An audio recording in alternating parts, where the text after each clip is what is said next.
It is a time to urgently seek the power of the Holy Spirit. Det en tid for å virkelig søke Den hellige ånd. It is the very time for us to lend our ears. Det en tid til å lytte. And hear the very voice of our God. For å høre Guds egen stemme. In the passage, I skriftstedet, Habakkuk wants us to remember this song and prayer. så vil Habakuk at vi skal huske både sang og bønn. I think some of you are very familiar with this verse. Jeg sikker på at mange av dere kjenner disse versene veldig godt. And it says, "O Lord, I have heard your speech and was afraid." Herre, jeg hørte gjetord om deg, men jeg fryktet. He was afraid. Han var redd. Have you ever prayed, Har du noen gang bedt felt afraid? og følt at dere redd? Can you perhaps imagine how he must have felt when he prayed this prayer? Kan dere forestille dere hvordan han følte det når han ba den bønnen? He was afraid. Han var virkelig redd. Afraid of what God is going to bring. Han var redd for hva Gud ville påføre ham.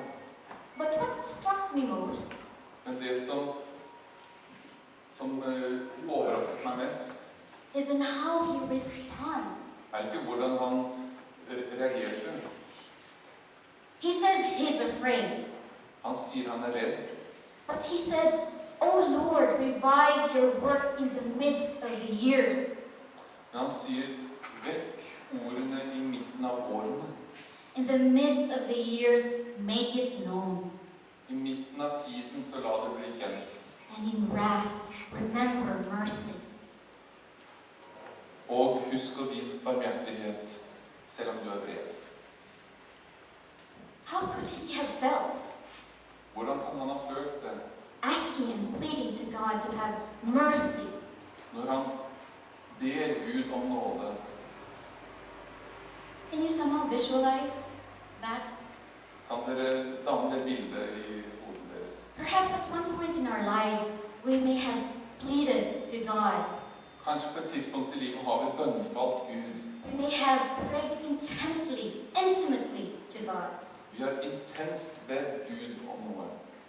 Because at one point in our life, Fordi en gang i vårt liv we may be fumbling in the dark.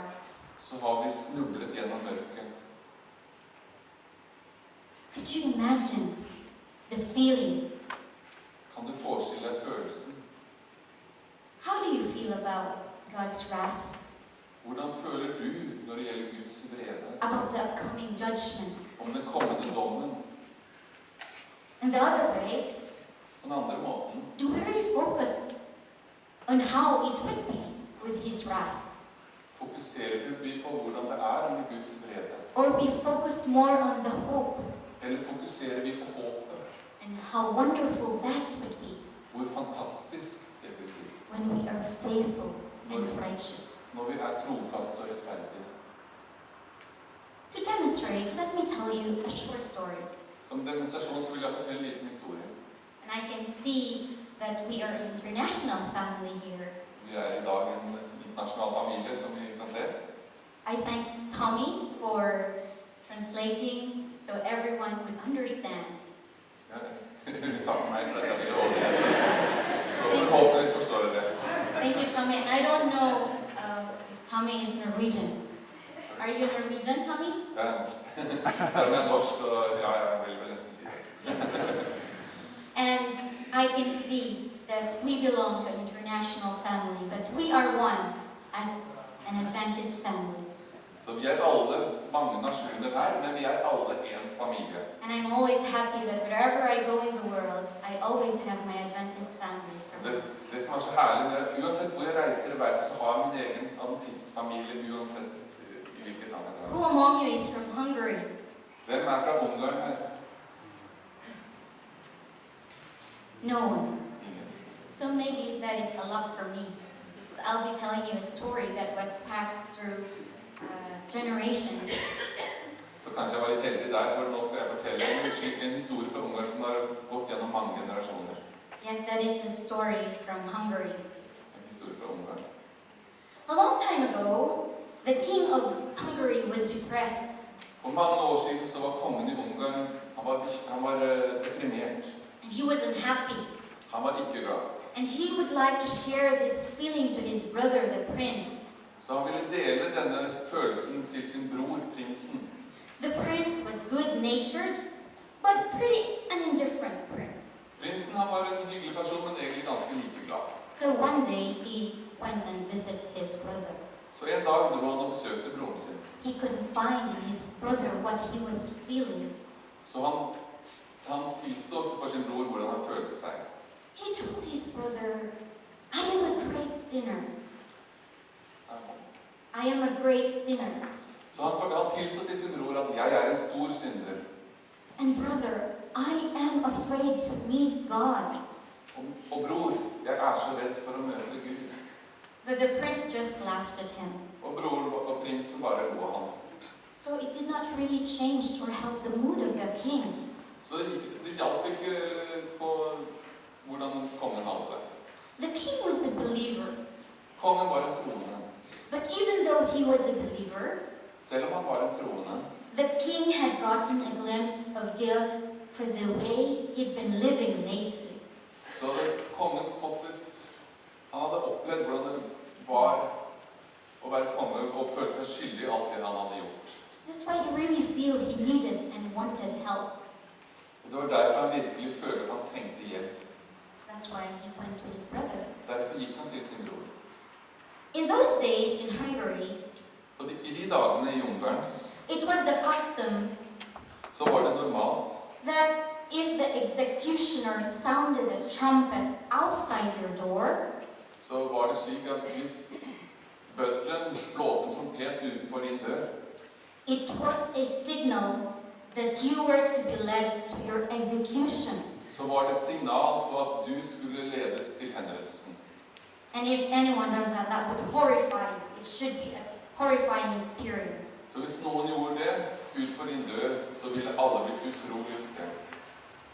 Because the brother just laughed, Fordi broren bare lo, the king decided så bestemte kongen seg to try how his brother will feel how he felt. så ville han gjerne at broren skulle få oppleve hvordan han hadde det. The king sent the executioner in the dead of the night to blow the trumpet at his brother's door. Så kongen tok da og sendte bøddelen til sin brors hus og skulle få han til å blåse trompeten ut på døren hans. So at that very moment, Så akkurat på det tidspunktet the prince realized with horror what was going on. så ville da prinsen oppdage ved sin skrekk hva som skjedde. He stepped out of the door, Han gikk ut døren. horrified, Han var virkelig skremt. definitely afraid. Han var veldig redd. So the executioner grabbed him, took him. Så bøddelen tok da tak i ham. So he was pale and trembling. Han var blek og skalv. Have you experienced such thing? Har du noen gang opplevd å være It's så like redd at du You're skjelver? really feeling bad. It's like there's a butterfly in your stomach. Du føler så dårlig at det er sommerfugler i magen. Yes, and deep within you, you cannot really recall if you have done something wrong. Og dypt inne deg så kan du ikke huske hva du har gjort som er galt. So the brother begged in front of the king, Så broren ba da foran kongen. what I have done wrong. Hva har jeg gjort feil? So the king, being amused at what he did, Så kongen moret seg over hva han hadde gjort just to get back to his brother, for å få hevn på broren sin. he answered. Så svarte han. But at this time he was serious. Men denne gangen var han seriøs. My brother, Min bror. if the sight of a human executioner is so terrible to you, Hvis synet av en menneskelig bøddel skremmer deg så voldsomt, should I have feel the same way as I have offended God himself? skulle ikke jeg da føle akkurat på samme måte hvis jeg hadde